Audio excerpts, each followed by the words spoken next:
बहनों और भाइयों नमस्ते। दोस्तों, आज लगातार तीसरा दिन है। मैं आपको जागृत करना चाहता हूँ। सबसे पहले तो मैंने कहा कि किस तरह से अब नेता बाहर आ रहे हैं। अब उन लोगों ने जो हमारे उल्लासनगर 4-5 में कार्यकर्ता छोड़े, वह किस काम के हैं, उनको क्या आता है, उनको क्या अनुभव है, और मैं आपको आगे ये बताऊंगा। सबसे पहले सबसे गंभीर विषय पर जो मैं आ रहा हूँ कि आज तक उल्लासनगर में जितनी भी बिल्डिंगें गिरी, उसमें मेरे कार्यालय के पास पारस बिल्डिंग है जो 1-2 साल हुए गिर गई, और उल्लासनगर 5 चोटी में भी एक बिल्डिंग गिर गई। उसमें 1-2 मौत हो गई, एक मौत यहाँ पर हो गई। अब उस समय बरसात का मौसम था, मुझे याद है, नेताओं ने आकर के बड़ा तामझाम किया। आज उन बिल्डिंग वालों को क्या मिला, मुझे बताइए आप। कोई मौत का हर्जा न मिला, किसी पर कार्रवाई हुई, बिल्डिंगें वैसी की वैसी गिरी पड़ी है।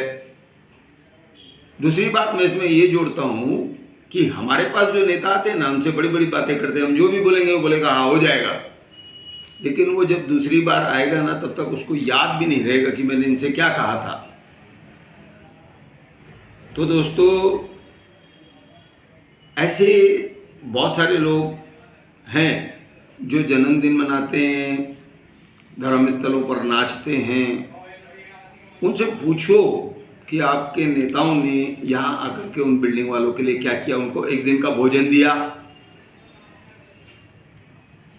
आप जन्मदिन मनाते हो, आप नाचते हो, कभी उनकी तरफ देखा है कि इस जन्मदिन के बदले हम उतना अनाज उन लोगों को पहुंचा दें? नहीं होता है।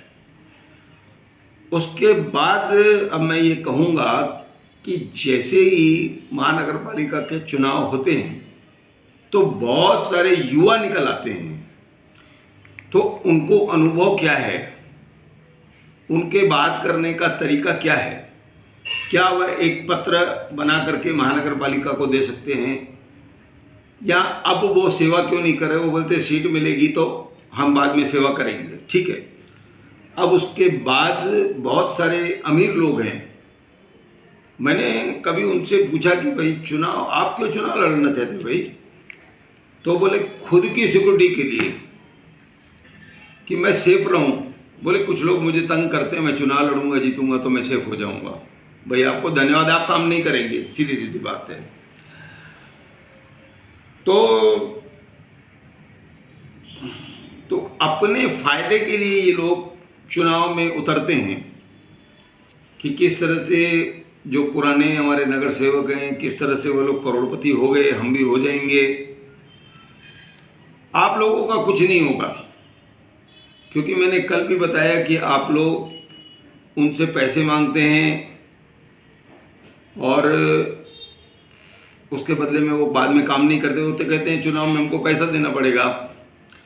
अब मैं एक मुख्य चीज़ पे आता हूँ कि जैसे कि मैंने बताया कि जो एक दिन तो ये चीज़ें खुलेगी कि जो बिल्डिंगों पर सन्नतें चढ़ाई जा रही है, उसके बनने के बाद प्लान कैंसिल हो जाता है।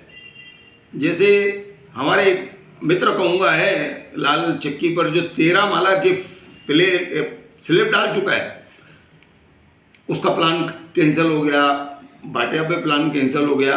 अब आपने उस टाउन प्लानर पर क्या किया? और उसमें 2 हस्ताक्षर रहते हैं ना, आयुक्त साहब के भी रहते हैं और टाउन प्लानर के भी रहते हैं।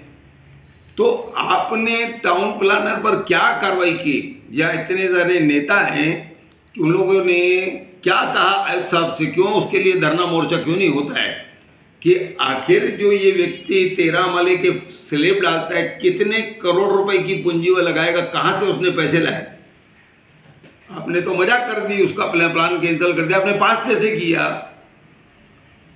तो वो रातों रात वो और उसके साथी जो हैं सड़क पर आ जाएंगे, रोड पर आ जाएंगे वो लोग। इन सब चीज़ों का ध्यान रखा जाए।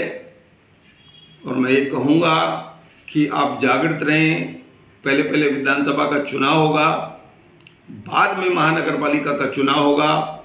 इस बार विधानसभा के चुनाव में भी बहुत लोग चुनाव लड़ेंगे, क्योंकि हमने देखा लोकसभा में बहुत सारे लोग चुनाव लड़े, जो इच्छुक थे वो चुनाव लड़े, हालांकि हार गए, लेकिन ये सब चीज़ें आगे बढ़ेगी। हर कोई चुनाव लड़ना चाहेगा, क्योंकि इसमें कमाने के आसान रास्ते हैं। तो उन सब के लिए ये लोग करेंगे, और आप लोग जागृत रहिए और आप गलत चीज़ों का इस्तेमाल न करें। ऐसा कहकर मैं धन्यवाद कहता हूँ।